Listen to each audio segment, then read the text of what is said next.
আসসালামু আলাইকুম, স্বাগত জানাচ্ছি মারফত ইংলিশ টিচিং সেন্টারের পক্ষ থেকে। প্রিয় শিক্ষার্থী বন্ধুরা, আশা করি তোমরা সবাই ভালো আছো। আমাদের চেঞ্জিং সেন্টেন্সের অন্যতম গুরুত্বপূর্ণ একটি আইটেম হচ্ছে ডিগ্রি।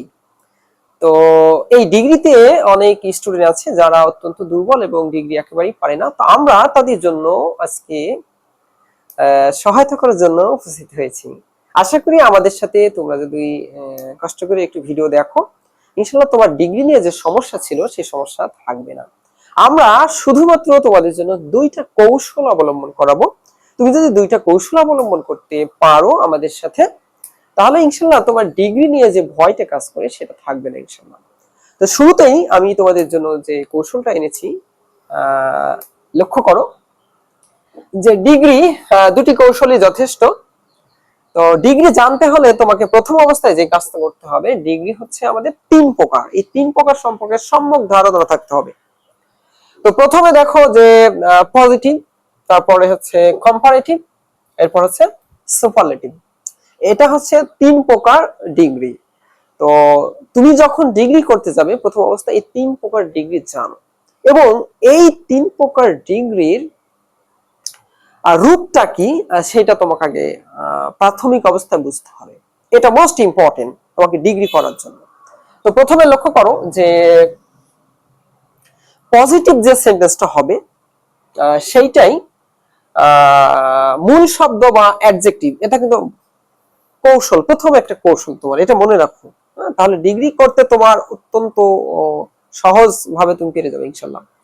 তো মূল শব্দ অথবা মূল অ্যাডজেক্টিভ, কারণ ডিগ্রিতে অ্যাডজেক্টিভ নিয়েই আমাদের হচ্ছে কাজ। এই জন্য তোমাকে প্রথম অবস্থায় মূল শব্দ অথবা অ্যাডজেক্টিভ থাকবে হচ্ছে পজিটিভ ফর্মে, এটা মনে রাখো। কম্পারেটিভ যে ফর্মটা থাকবে সেই ফর্ম ইয়ার অথবা মোর যোগ হবে, মানে যে অ্যাডজেক্টিভ অথবা মূল শব্দ আমরা যেটাই বলছি ওই শব্দের পরে ইয়ার যোগ হতে পারে, অথবা ওই শব্দের আগে মোর যোগ হতে পারে। তুমি যদি এইটা দেখো তাহলে তুমি মনে করতে হবে এটা হচ্ছে কম্পারেটিভ ফর্ম। নেক্সটে আসি, নেক্সট হচ্ছে সুপারলেটিভ ফর্ম। তো সুপারলেটিভ ফর্মটা হচ্ছে ঠিক ওই মূল শব্দ বা অ্যাডজেক্টিভ যেটা থাকবে ওই অ্যাডজেক্টিভের শেষে ইএসটি যোগ থাকবে, অথবা ওই অ্যাডজেক্টিভের আগে মোস্ট যোগ থাকবে।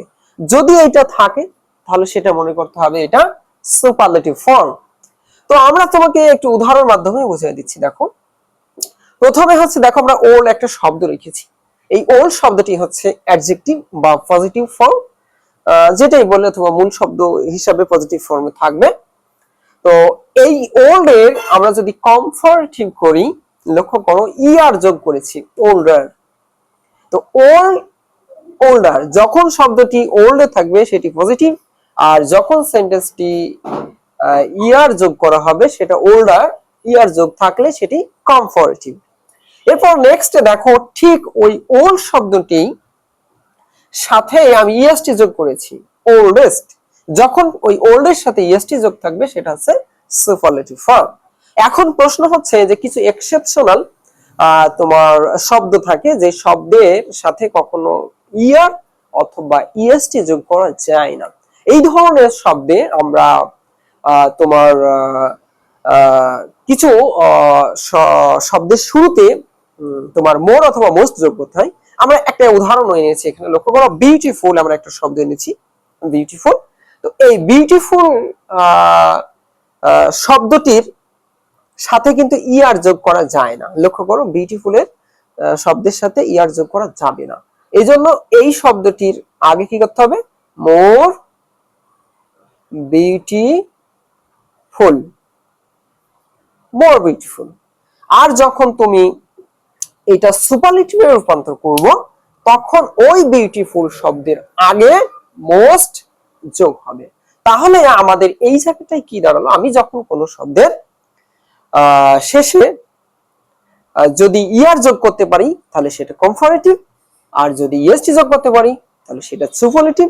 কিন্তু যদি ওই শব্দের শেষে ইয়ার অথবা ইএসটি যোগ করতে না পারি তাহলে সেই শব্দের মানে সেই অ্যাডজেক্টিভের আগে মোর অথবা মোস্ট যোগ করে কম্পারেটিভ এন্ড সুপারলেটিভ করতে হয়। এখন প্রশ্ন হচ্ছে যে কোন শব্দের আহ পরে বা আগে আমরা এটা বুঝবো কিভাবে যে মোর যোগ করতে হবে না ইয়ার যোগ করতে হবে? তুমি জাস্ট একটা কৌশল অবলম্বন করতে পারো, যে শব্দটি সাধারণত দুইবার উচ্চারণ করা লাগে সেই শব্দটি তে তোমার মোর অথবা মস্ত যোগ করতে হয়। যেমন আমি এখানে একটা শব্দ দিচ্ছি, লক্ষ্য করো, ওল্ড। ওল্ড কিন্তু একবার উচ্চারিত হচ্ছে, যার কারণে ইয়ার যোগ হচ্ছে, ওল্ডের বা ওল্ডেস্ট।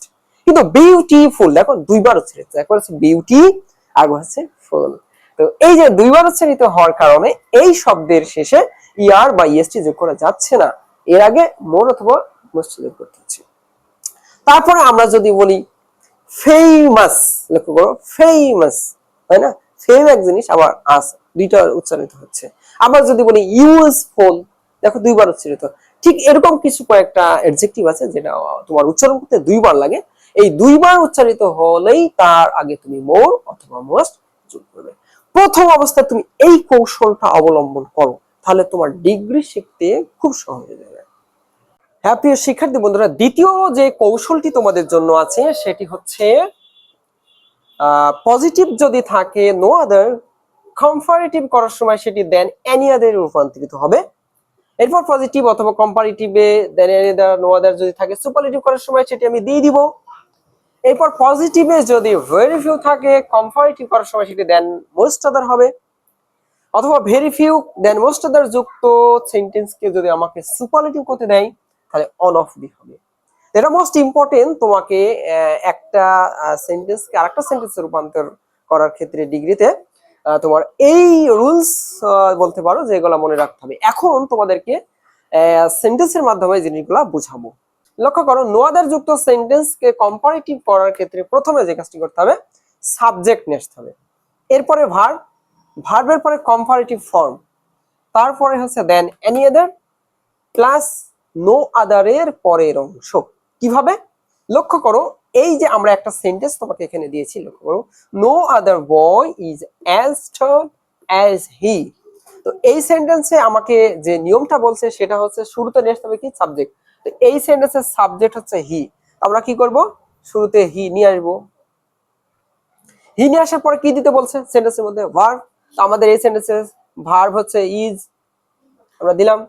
তো ইজ দেওয়ার পরে সেন্টেন্সে কি বলছে লক্ষ্য করো, তারপর কি বলছে যে ভার্ব দেওয়ার পরে কম্পারেটিভ ফর্ম দিতে হবে। তো কম্পারেটিভ ফর্ম মনে রাখবো, কম্পারেটিভ ফর্ম দুই অ্যাজ, হ্যাঁ দুই অ্যাজ অথবা এখানে সো থাকতে পারে, এটা মনে রাখো যে সো অথবা অ্যাজ অথবা এইদিকে একটা অ্যাজ, এই দুই অ্যাজের মাঝে যে শব্দটা থাকবে এটাই হচ্ছে সেই অ্যাডজেক্টিভ। আমরা যে অ্যাডজেক্টিভের কথা বলেছিলাম সেই অ্যাডজেক্টিভ। এই অ্যাডজেক্টিভের আমাকে কি করতে হবে, যেহেতু আমরা পজিটিভ থেকে কম্পারেটিভ করছি, অতএব কম্পারেটিভ করার জন্য ওই যে শব্দটি আছে ওই শব্দের সাথে ইয়ার অথবা তার আগে মোর যোগ করতে হবে। তো লক্ষ্য তো, টল শব্দটি কিন্তু উচ্চারণ করতে দুইবার লাগছে না, একবার লাগছে। এই জন্য এই টলের সাথে আমরা কি করব, ইয়ারটি যোগ করে দেব, টলার। তারপর কি দিতে বলছে লক্ষ্য করো, কম্পারেটিভ ফর্ম আমি দিয়ে দিলাম। কম্পারেটিভ ফর্ম দেওয়ার পরে বলছে দেন এনি আদার দিতে হবে, যেহেতু নো আদার যুক্ত সেন্টেন্স, অতএব এর জন্য কি দিতে হবে, দেন এনি আদার, এনি আদার দিলাম।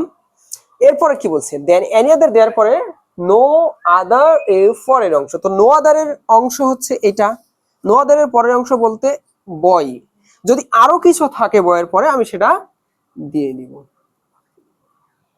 কমপ্লিট। তাহলে কি হলো, he is taller then any আদার বয়। তুমি জাস্ট এই রুলটা ফলো করো, তাহলে তোমার পজিটিভ টু কম্পারেটিভ করতে আর কোনো সমস্যা থাকবে না। পজিটিভ টু কম্পারেটিভের রুল 2 লক্ষ্য করো, যদি ভেরি ফিউ যুক্ত সেন্টেন্স থাকে তখন আমরা সেটা কিভাবে নির্ণয় করি। তো প্রথমে যেটা বলছে আমাকে যে সেন্টেন্সে কি দিতে হবে, সাবজেক্ট। এই সেন্টেন্সের সাবজেক্ট হচ্ছে ঢাকা, আমরা দিলাম ঢাকা। এরপরে হচ্ছে ভার্ব, এই সেন্টেন্সে ভার্ব হচ্ছে আর। লক্ষ্য করো এই জায়গাটা একটি প্রশ্ন থেকে যায় যে এখানে ভার্ব আছে হচ্ছে আর, কিন্তু ইজ হচ্ছে কেন। লক্ষ্য করো, ভেরি ফিউ দিয়ে সেন্টেন্স শুরু হলে ভেরি ফিউ এর পরের যে সাবজেক্টটি থাকে সেই সাবজেক্টটি প্লুরাল ফর্ম সিটিস। তো সিটিস হওয়ার কারণে এখানে হয়েছিল হচ্ছে আর। যেহেতু এম ইজ আর একই ক্যাটাগরির ভার্ব, শুধু সাবজেক্ট সিঙ্গুলার প্লুরাল অনুপাতে বসে। তো এখন আমরা যে কাজটি করেছি, আমরা সাবজেক্ট হিসেবে ঢাকাকে নিয়েছি। লক্ষ্য করো ঢাকা, তো ঢাকা তো একটা সিঙ্গুলার, তো সিঙ্গুলারের সাথে কোনোদিনই আর হয় না, ইজ হয়, এজন্য এখানে ইজ হয়েছে। তো তারপরে কি বলছে, কম্পারেটিভ ফর্ম। তো ওই যে আমি বলেছিলাম দুই অ্যাজ অথবা ছো অ্যাজের মাঝখানে যে শব্দটি থাকবে আমাদের, লক্ষ্য করে যে শব্দটি আছে ওটা হচ্ছে তোমার পজিটিভ ফর্ম, এটি অ্যাডজেক্টিভ। এই অ্যাডজেক্টিভকে আমাকে কি করতে হবে? কমফারেটিভ ফর্ম। তো বিগ যেহেতু একবার উচ্চারিত হচ্ছে তুমি লক্ষ্য করো, তো বিগ এর কমফারেটিভ ফর্ম হচ্ছে বিগার। বিগার, তারপর কি দিতে বলছে? কম্পারেটিভ ফর্ম দেওয়ার পরে দেন মোস্ট আদার। আর দেন মোস্ট আদারটি হচ্ছে কিন্তু এই ভেরি ফিউ থাকার কারণে, তো আমরা দিলাম দেন মোস্ট আদার। তারপর কি দিতে হবে? তারপরে বলছে যে দেন মোস্ট আদার দেওয়ার পরে ভেরি ফিউ এর পরের অংশ। তো ভেরি ফিউ এর পরের অংশ বলতে এইটা হচ্ছে আমাদের very few, are very few এর পরের অংশ হচ্ছে সিটিজ। আমরা যা আছে বসিয়ে দিব। ঠিক এই নিয়ম তুমি প্রসেসটা যেটা আমরা দিচ্ছি তোমাকে, তুমি ফলো করো, ইনশাল্লাহ তোমার পজিটিভ টু কম্পারেটিভ নিয়মের কোনো সমস্যা হবে না।